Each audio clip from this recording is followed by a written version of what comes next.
সুপ্রিয় দর্শক, আসসালামু আলাইকুম।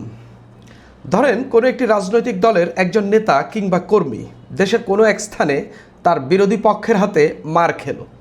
মার খাওয়ার পর আপনি যখন দেখবেন আপনার কেন্দ্র থেকে সব নেতা জড়ো হয়ে সেখানে চলে যাচ্ছেন, তখন আপনার বুঝে নিতে হবে এই মার খাওয়াকে কেন্দ্র করে বড়সড় রাজনীতি তৈরি করা হচ্ছে, বা এই মার খাওয়ার রাজনীতিটাই তাদের নতুন দিক নির্দেশনা হিসাবে কাজ করানোর চেষ্টা চালানো হচ্ছে। ঠিক হবিগঞ্জে একই ধরনের ঘটনা ঘটেছে। এনসিপি নেতা নাসিরউদ্দিন পাটোয়ারি এবং সার্জিস আলমের যে সভা পরবর্তী একটা সংঘর্ষকে কেন্দ্র করে সেখানে বলা হচ্ছে বিএনপি, তারপরে যুবদল, ছাত্রদলের নেতাকর্মীরা তাদেরকে মারধর করেছেন, তাদের নেতাকর্মীরা এবং অনুসারীদেরকে মারধর করেছেন। ঘটনা সত্য এবং এটা খুবই নিন্দনীয় এবং এটা নিয়ে মামলা হওয়া উচিত, এবং বিএনপি তৃণমূলের নেতাকর্মীরা এভাবে এই এনসিপি বা অন্যান্য রাজনৈতিক দলের নেতাদের সভা সমাবেশে এভাবে হামলা চালানো এটা বন্ধ করা উচিত, এবং পুলিশ কিংবা প্রশাসন এটার জোর ব্যবস্থা নেওয়া উচিত। সবই ঠিক আছে, এবং এনসিপি সারা দেশে বিক্ষোভ সমাবেশ ডেকেছে, সবই ঠিক আছে। কিন্তু কেন্দ্র থেকে যখন 5 জন নেতা চলে যাচ্ছেন হবিগঞ্জে এবং সব সিনিয়র একদম দলের শীর্ষ নেতা, তখন এই বার্তা দিচ্ছে কেন জানি এই মাঠটার জন্যই তারা অপেক্ষা করছেন। এখানে কি রাজনীতিটা ঘটছে এবং এনসিপি মূলত এই ঘটনার মধ্য দিয়ে আরও ন্যাক্কারজনকভাবে যে এক্সপোজ হয়ে গেছে সেটাই দেখানোর চেষ্টা করব, বা সেটা আপনাদেরকে বলার চেষ্টা করব। দেখেন, হবিগঞ্জে যেই ঘটনা ঘটেছে সেটা নিন্দনীয়, ন্যাক্কারজনক, এবং নাসিরউদ্দিন পাটোয়ারি, সার্জিস আলম যে ভাষাই ব্যবহার করুক, এটার জন্য তাদের সমাবেশ পরবর্তীতে তাদের উপর হামলা চালানো যায় না, তাদেরকে অবরুদ্ধ করে রাখা যায় না। কোনো গণতান্ত্রিক দেশেই, কোনো গণতান্ত্রিক পরিবেশেই এটা হতে পারে না। বিএনপির এখনই উচিত তাদের ওই স্থানীয় নেতাকর্মীদের বিরুদ্ধে মামলা করানো এবং তাদের বিরুদ্ধে যথার্থ ব্যবস্থা নেওয়ার মতো পরিবেশ তৈরি করা বিএনপির এখনই কর্তব্য একটা সরকারি দল হিসাবে। তবে এর বাইরে যে রাজনীতি, সেখানে সব ঘটনা ঘটেছে। রাতে নাসিরউদ্দিন পাটোয়ারি ঢাকায় ফিরে এসেছেন এবং সার্জিস আলম মৌলভীবাজারের দিকে রওনা দিলেন। তারা বিক্ষোভ সমাবেশ ডেকেছে। আমি কেন বলছি এর মধ্য দিয়ে এনসিপির রাজনীতিটা এক্সপোজ হয়ে যাচ্ছে? এনসিপি এবারের পদযাত্রায় খুব একটা সাড়া পাচ্ছে না। সারা দেশে আপনি তাদের পদযাত্রাগুলো যদি দেখেন, আগে তো জামাতের লোকজন যোগ দিত, এবার তাদের মধ্যে আমি দেখার চেষ্টা করছি যে জামাতের সঙ্গে তাদের খুব একটা মনোমালিন্য চলছে, এবং জামাত সম্ভবত স্ট্রংলি তাদের তৃণমূলকে নির্দেশ দিয়ে রেখেছে যে এনসিপির সভা সমাবেশে তারা যেন না যায়। সেই কারণে এনসিপির সভা সমাবেশে লোকের উপস্থিতি একেবারে কম বললেই চলে, এবং গতবারের যে জুলাই পদযাত্রা ছিল সেখানে যে এনসিপি যেটা ফলাও করে খুব প্রচার করতে পেরেছিল, সেটা এবার এনসিপি পারছে না বললেই চলে। যে নেতাই যাক, খুব আহামরি মানুষের সমাগম ঘটছে না।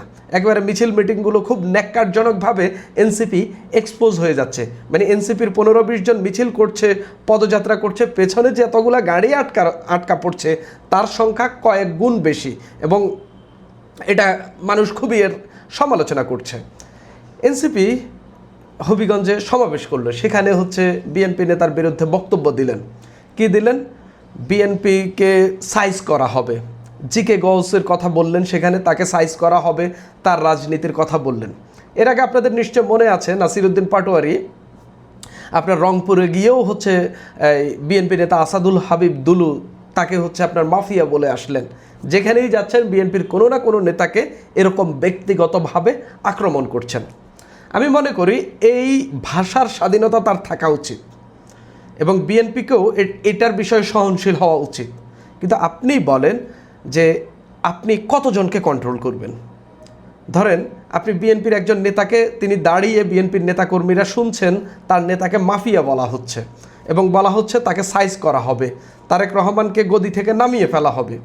আপনি বলেন সারা দেশের তৃণমূলের সব নেতাকে কি বিএনপির কেন্দ্র থেকে বা স্থানীয়ভাবে কন্ট্রোল করা কি সম্ভব না। এটা রাজনৈতিক উস্কানি।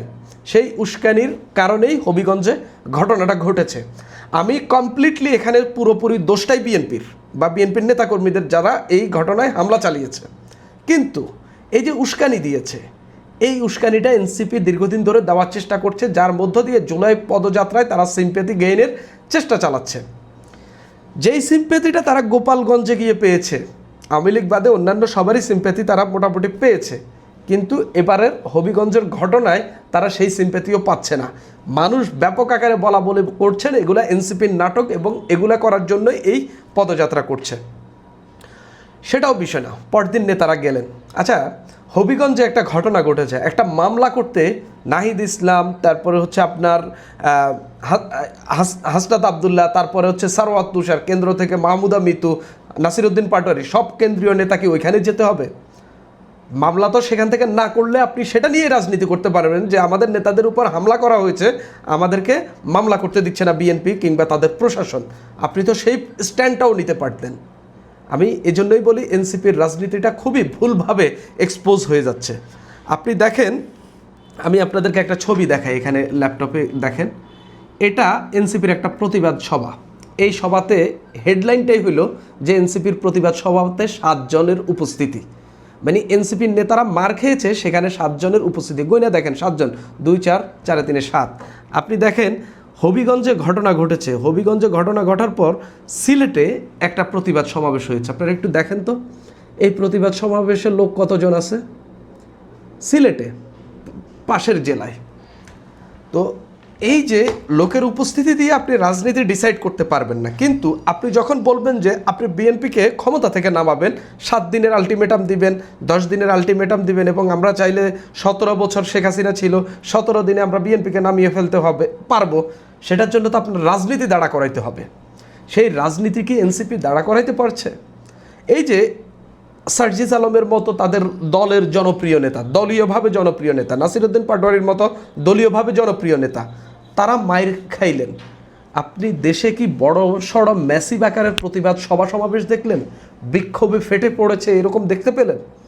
তাদের দলের নেতারাও দাঁড়াচ্ছেন না। এই যে আমি দেখাইলাম চুয়াডাঙ্গায় 7 জন দাঁড়ালেন। চুয়াডাঙ্গায় যে কমিটিতে তো কম করে 20-30 জন আছে, তাই না?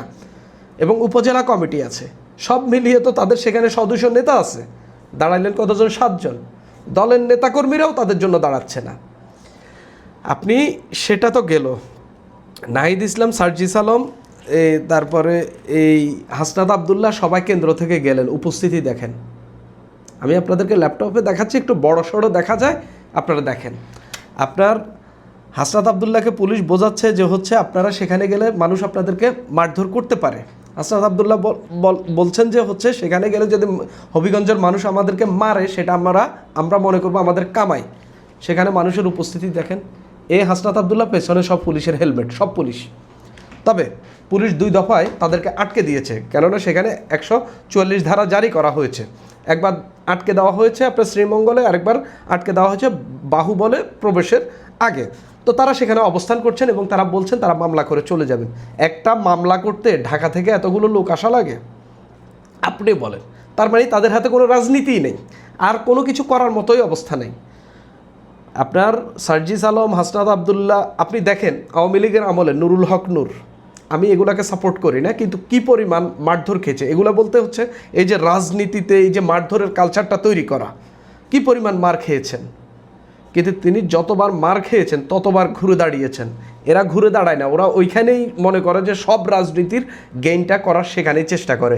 এবং ওইখানে যে ধরেন যে উস্কানির জন্য এই ঘটনা ঘটেছে, পরের জেলায় গিয়ে আরও বড় ধরনের উস্কানি দেওয়ার চেষ্টা করে যাতে এরকম ঘটনা আরেকবার ঘটে। তো এই যদি হয় রাজনীতি, এনসিপির রাজনীতি, আমি বলছি যে এনসিপি আসলে সুষ্ঠুভাবে সুস্থ ধারার রাজনীতিটা করতেই পারছে না। বারে বারে এমন রাজনীতি করছে যেটা বারে বারে তাদের রাজনীতিটা এক্সপোজ হয়ে যাচ্ছে। অথচ এই দলটির উপর, এই দলটি রাজনীতি করবে, এই দলটি ভালো কিছু করবে, এই আকাঙ্ক্ষা বাংলাদেশের মানুষ ছিল, এবং একটা তৃতীয় শক্তির উত্থান ঘটুক, তৃতীয় একটি রাজনৈতিক শক্তির উত্থান ঘটুক, সেটা মানুষ চেয়েছিল, কিন্তু কোনোভাবেই তারা পারছে না। আমি এনসিপিকে আমার দিক থেকে পরামর্শ যেটা, আগে আপনারা সাংগঠনিকভাবে শক্তিশালী হন, আগে আপনারা যেন আপনাদের কোথাও কেউ মার খেলে যেন জেলায় জেলায় অন্তত কোথাও 5,000 10,000 মানুষ নেমে যায় এরকম অবস্থা তৈরি করুন। তারপরে আপনারা এই মারধর, অ্যাটাক, হামলা, তারপরে হচ্ছে আপনার এই যে আরেকজনকে ক্ষমতা থেকে নামিয়ে ফেলা, আরেকজনকে মাফিয়ে বলা, সেই রাজনীতিটা করেন। আপনারা বিএনপি তৃণমূলের সঙ্গে তো পেরে ওঠা তো দূরে থাক, অন্য ছোট কোনো রাজনৈতিক দলের তৃণমূলের সঙ্গে তো আপনারা পেরে উঠবেন না। সেই জায়গায় এই উস্কানি দিয়ে রাজনীতি করাটা দ্রুতই বন্ধ করতে হবে। তা না হলে এনসিপি আসলে এক্সপোজ হয়ে যাবে, যেখানে মানুষের সিম্প্যাথি পাওয়ার কথা ছিল সেখানে মানুষের ধিক্কার পাবে এবং পাচ্ছেও। এবং হাসনাত আবদুল্লাহ, নাহিদ ইসলাম, সার্জিস আলম, তারপরে আপনার সারোয়ার তুষার, মাহমুদা মিতু, এদেরকে মানুষ খুবই পছন্দ করেন এবং তাদেরকে সলিডভাবে মানুষের আস্থা অর্জনের রাজনীতিটা করা দরকার বলে আমি মনে করি। এবং মানুষ এখনও মনে করে তারা যদি এখান থেকে ঘুরে দাঁড়াতে পারে, এখনও যদি তারা রাজনীতিটা ভালোভাবে করতে পারে, তারা বাংলাদেশের তৃতীয় রাজনৈতিক শক্তি হিসাবে উত্থান ঘটতে পারে। সুপ্রিয় দর্শক, এখন এই পর্যন্তই।